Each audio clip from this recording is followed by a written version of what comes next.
एक कांगड़ा का दुर्ग है जहाँ कभी त्रिगर्त नरेश हुआ करते थे। महाभारत के युद्ध में इस राज परिवार के लोगों की भूमिका रही है और महाभारत के युद्ध में सम्मिलित हुए थे। यह विशाल दुर्ग महाभारत कालीन है, लगभग 6000 वर्ष पूर्व निर्मित हुआ था। 1905 में जब हिमाचल और विशेष रूप से कांगड़ा ज़िले में भूकंप आया था, उस भयावह भूकंप में यह सुंदर कृति राजप्रासाद तहस नहस हो गया था। परंतु इसके अवशेष बताते हैं, इसके खंडहर बताते हैं कि कितना बुलंद दीवार थे। इन दीवारों को देख करके लगता है कि यहाँ की निर्मिति और वास्तुकला अपने चरम पर थी। यह हमारे देश का दुर्भाग्य है कि ऐसे सांस्कृतिक प्रासादों का नामकरण मुस्लिमों के आतताइयों के ऊपर रख दिया गया। कोई अमीरी गेट रखा गया है तो कोई जहांगीरी दरवाज़ा रखा गया है। आप लोग देखिए, जबकि जहांगीर से इसका कोई संबंध नहीं था। महाराजा संसार चंद्र इसके अंतिम सम्राट थे, ऐसा ऐतिहासिक तथ्यों से ज्ञात होता है। इस किला में स्थित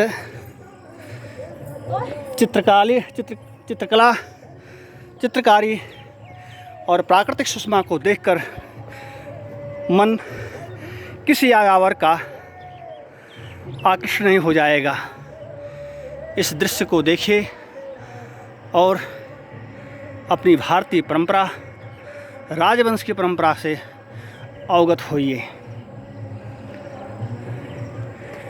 कांगड़ा की वज्रेश्वरी देवी और चिंतपूर्णी माँ, बगलामुखी, चामुंडा देवी जैसे देव देवी स्थल इस क्षेत्र की महत्ता को और विस्तृत करती हैं।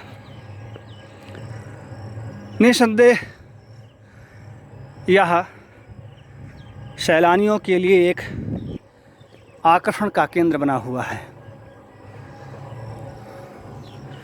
आज मेरी प्रणीता रीना मिश्रा के द्वितीय विवाह दिवस पर इस मनोरम दृश्य और ऐतिहासिक स्थल को देखने का संयोग बना। हमारे चालक आशीष जी आज चिंतपूर्णी माता का दर्शन कराया, जिसे हम छिन्नमस्ता माँ, छिन्नमस्ता देवी के रूप में भी जानते हैं। वहाँ से दर्शन करने के उपरांत हमारे सारथी आशीष जी ने हम सपत्नीक को पुनः बगलामुखी ले आए और बगलामुखी में माँ का दर्शन किया। बगलामुखी माँ वस्तुतः पीताम्बरा देवी का दूसरा नाम है, जिसे हम त्रिदेवियों में सरस्वती देवी का प्रतिरूप मानते हैं। अभी आप चौथे दरवाजे पर आए। पहला दरवाज़ा महाराजा रणजीत सिंह दरवाज़ा था, दूसरा दरवाज़ा अमेरी दरवाज़ा था, तीसरा दरवाज़ा जहांगीरी दरवाज़ा था और चौथा दरवाज़ा अंधेरी हंडेली दरवाज़ा है। अब हम इस चौथे दरवाजे के अंदर से प्रवेश कर रहे हैं। यह ऐसा गोपुर जो कि दुश्मनों को छक्का छुड़ा दे। यह इतनी ऊंचाई पर अवस्थित है कि यहाँ दुश्मन का बाप भी देख नहीं सकता है, पहुँच नहीं सकता है। इतनी ऊंचाई पर हमारे देश में किला बनाने का यही मुख्य उद्देश्य होता था कि कोई भी दुश्मन उस देश के, उस क्षेत्र के, उस राज्य के प्रमुख मालिक या राजा महाराजा नरेश तक कोई दुश्मन न पहुंच सके। अब मैं 5वें दरवाज़ा दर्शनी दरवाज़ा पर पहुंच रहा हूं, जिस दरवाजे पर 2 प्रस्तर लगे हुए हैं। पहला यमुना, दूसरा गंगा। इस ऐतिहासिक दरवाजे में प्रवेश करके हम और आगे बढ़ रहे हैं, जहां एक सुंदर देवालय है, एक सुंदर सी मूर्ति भी यहाँ पर है और एक पीपल का वृक्ष भी है। यह मुझे लगता है राजमहल का अंतःपुर था, जहाँ रानियों का विलास होता रहा होगा, जहाँ राजा अपने सामंतों के साथ विराजते होंगे। इस स्थान से मैं ऊपर अंबिका देवी मंदिर की ओर प्रस्थान कर रहा हूँ, जहाँ माता अंबिका देवी का मंदिर है, जिसे आदिनाथ जैन मंदिर भी कहते हैं।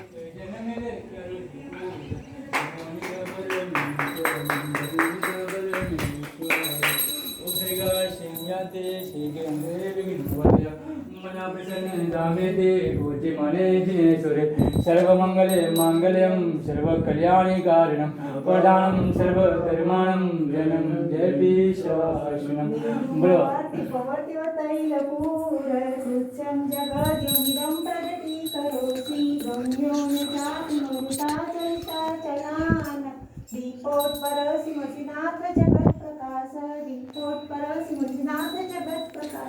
बोलो श्री आदेश्वर भगवान की जय। चिंतामणि गाथा भगवान की भगवान की सच्चा जय श्री हनुमान जी महाराज।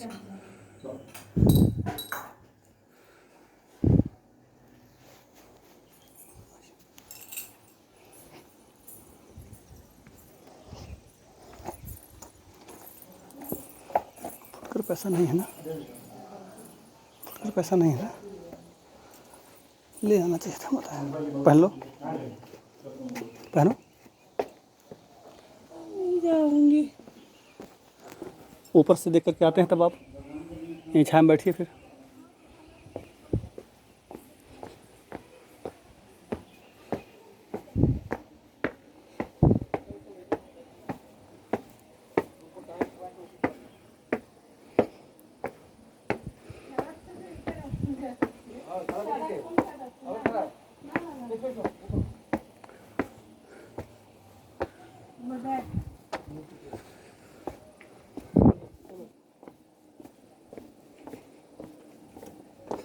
क्या इसके भी और अंदर है?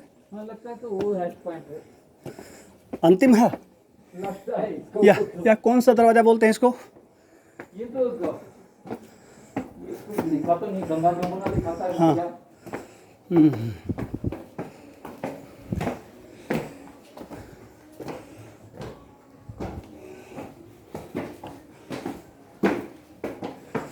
बहुत विशाल है। वाह। जो कभी सुना जाता था कि दुर्ग क्या है, तो दुर्ग ऐसे ही होता था कि यहाँ दुर्ग में दुश्मन न पहुँच पावे।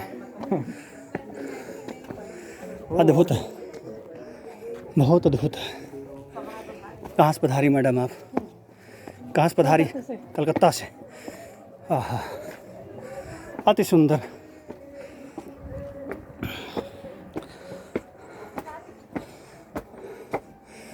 अत्यंत मनोहर।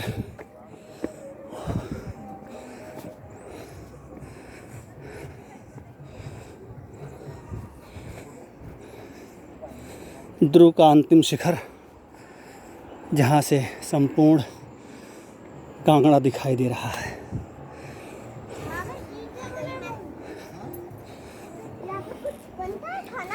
यहाँ नहीं बनता।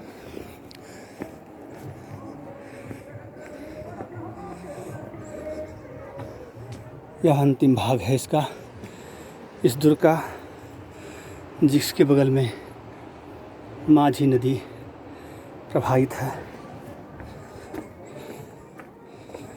अथवा ये बाण गंगा हो सकती है।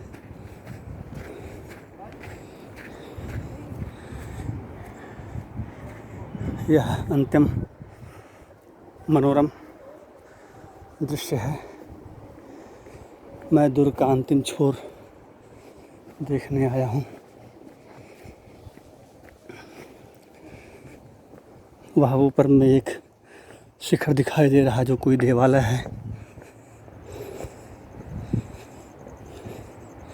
इस दुर्ग का जो दूसरा भाग है, पश्चिमी भाग है, जहाँ से कम नीचे की दूरी 500 मीटर या 1000 मीटर नीचे होगी, जहाँ से देखना, झांकना ऐसा लगता है मानो किसी पाताल को देख रहे हैं। आप इसकी गहराई को देख सकते हैं।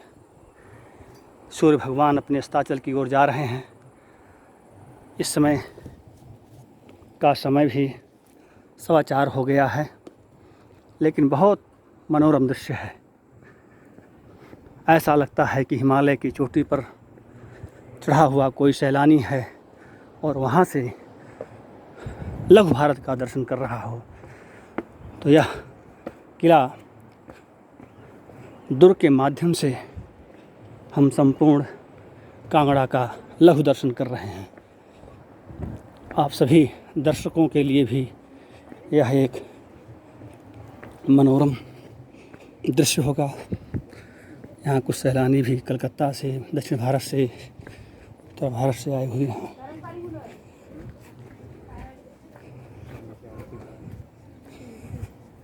जिसको आप यहाँ देख सकते हैं। सब उजड़ ग्राम सा लग रहा है यहाँ।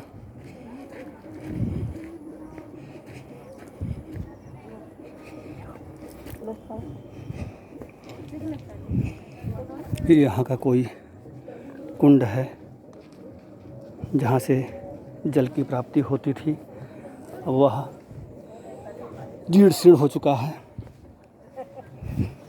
यहाँ छोटा सा नल भी दिखाई दे रहा है।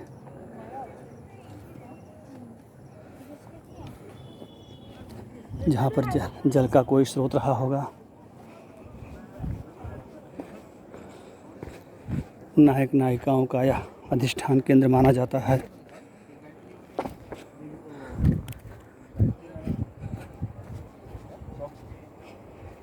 दुर्ग के अंतिम शिखर की ओर से लौटते हुए पश्चिमोत्तर क्षेत्र में मैं जाता हुआ अंतिम स्थल को आप लोगों को प्रस्तुत कर रहा हूँ, दिखा रहा हूँ। बहुत हमारी भारियाँ नीचे दुपट्टा लिए माँ अंबिका के मंदिर के सामने खड़ी हैं, जिसे मैं यहाँ से आप सबको दिखा रहा हूँ। आदिनाथ जैन मंदिर भी है वहाँ, अंबिका माता का भी स्थल है।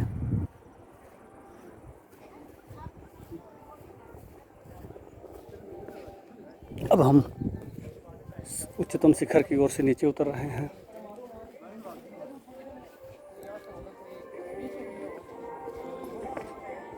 कुछ और ऐसे स्थल हैं, स्थान हैं जहाँ जा नहीं सकते, लेकिन मैं ले जाने की कोशिश करता हूँ, आप लोगों को दिखाता हूँ। यह दुर्गम मार्ग है, शायद यह रनिवास था यहाँ पर किसी का पहुँचना आ पाना बड़ा मुश्किल था। यह हमारी वास्तुकला का भी एक अन्यतम उदाहरण भी है कि किस प्रकार से देखिए इसके खंडहर बताते हैं कि कितने अतीत के ये दुर्ग हैं। मैं मंदिर की दिशा की ओर दिखा रहा हूँ। ये मंदिर का शिखर है जहाँ पर आपको यह दिखाई देता है। मैं दूसरी दिशा से लौट रहा हूँ। मैं दक्षिण दिशा से गया था दुर्ग के और वाम दिशा से आ रहा हूँ।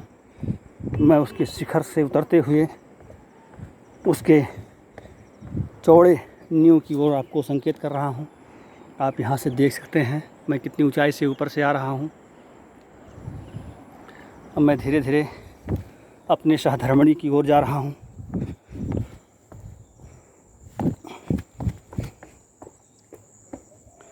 जल स्रोत यहाँ ऊपर में उतना नहीं है, परंतु यहाँ कुछ जल का यहाँ प्रभाव है। कीचड़ भी यहाँ है, यानी कुछ जल यहाँ प्रवाहित होता रहता है। इस दुर्गम क्षेत्र से मैं गुजर रहा हूँ और गुजरते गुजरते मैं अपनी भार्या की ओर आ गया। वो सम्मुख खड़ी हैं। आदिनाथ भगवान की जय हो, माता अंबिका की जय हो। आइए, जिस तरह से यक्ष अपनी धर्मणी को खोने के बाद पाया था, मैं भी आज इस दुर्ग में खोए हुए अपनी साधर्मणी भार्या को पा गया। अब मैं बस यहीं पर विराम देता हूँ। सबको जय भारत, जय हिंद, जय हिमाचल।